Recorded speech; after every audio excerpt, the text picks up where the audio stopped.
Cyclone Montha ఇప్పుడు already మన west బంగాళాఖాతంలో వాయుగుండం ఏర్పాటు అవుతున్న విషయం అందరికీ తెలిసే ఉంది. ప్రస్తుతం ఉన్న సమాచారం ప్రకారంగా మనకు 28వ తేదీ ఇది తీరం దాటనుంది.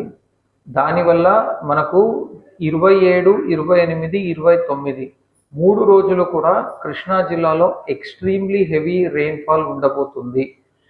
ఇది సైక్లోన్ కనుక రెయిన్ఫాల్తో పాటు మనకు దాదాపు 90 to 110 km/hలో గాలులు కూడా ఉంటాయి.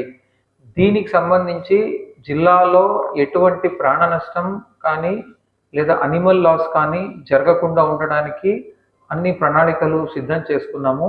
అన్ని డిపార్ట్మెంట్స్ కూడా అలర్ట్ చేయడం జరిగింది. అంతేకాకుండా ఒక్కసారి సైక్లోన్ తుఫాన్ ఎండ్ అయిన తర్వాత మళ్ళీ వెంటనే లైఫ్ని నార్మాల్సీకి తీసుకొని వచ్చేదానికి మనము చెట్లు పడిపోయి ఉంటే చెట్లు రోడ్ క్లియర్ చేసేదానికి, ఎలక్ట్రిక్ పోల్స్ పడిపోయినప్పుడు ఎలక్ట్రిసిటీని రీస్టోర్ చేసేదానికి అన్ని దానికి కూడా ప్రిపరేషన్ చేస్తున్నాము.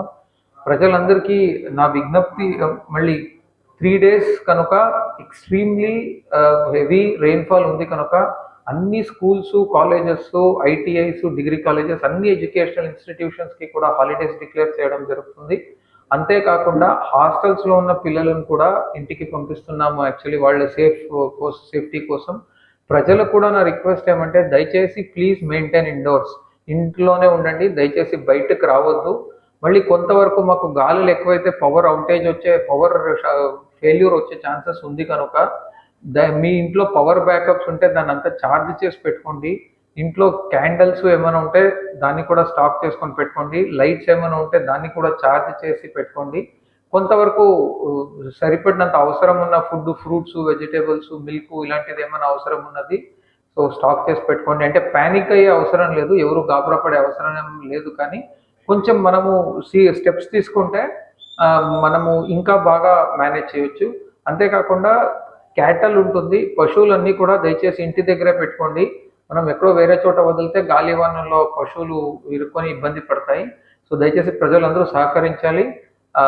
మనం కూడా జిల్లాలో లోతట్టు ప్రాంతాలు, మళ్ళీ డైలాపిడేటెడ్ హౌసెస్, కచ్చా హౌసెస్ ఇలా ఉన్న వాళ్ళందరినీ కూడా రిలీఫ్ క్యాంప్కి తరలించడానికి కూడా ప్రణాళిక సిద్ధం చేసుకున్నాము యాక్చువల్లీ.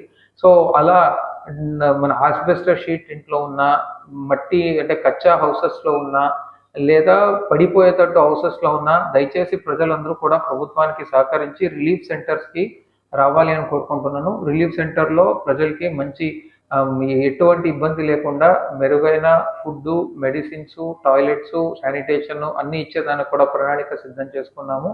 సో ఇది సైక్లోన్ కనుక ప్రజలు కూడా కోఆపరేట్ చేస్తే ఖచ్చితంగా జిల్లాలో ఎటువంటి ప్రాణ నష్టం లేకుండా మేనేజ్ చేస్తాము. అంతేకాకుండా ఒక్కసారి సైక్లోన్ ఎండ్ అయిన తర్వాత వెంటనే ఎక్కడ కూడా లైఫ్ నార్మల్గా అయ్యేటట్టు కూడాను చర్యలు తీసుకుంటాము. Thank you. రిలీఫ్ క్యాంపు ఇప్పుడు ఐడెంటిఫై చేస్తున్నాము ఎగ్జాక్ట్లీ ఎన్ని హౌసెస్ ఉంది ఏంటి అని. యాక్చువల్లీ రేపు మధ్యాహ్నం లోపు అన్ని ఆపరేషనలైజ్ అవుతాయి. అది అయిన తర్వాత నేను కరెక్ట్గా డేటా ఇస్తాను. అంటే ప్రస్తుతము ఇండియన్ మీటరాలజికల్ డిపార్ట్మెంట్ వాళ్ళు ఇచ్చిన అడ్వైజరీ ప్రకారంగా అయితే కాకినాడ దగ్గర తీరం దాటుతుంది. బట్ అయినా కూడా మనం దగ్గరలోనే ఉన్నాం కనుక మనకు ఎక్స్ట్రీమ్లీ హెవీ రెయిన్ఫాల్ ప్లస్ గాలులు ఉన్న మాట అయితే అది కన్ఫర్మ్ అయింది. సో దానివల్ల మనం దాని ప్రకారంగానే ప్రిపేర్ అవుతాం.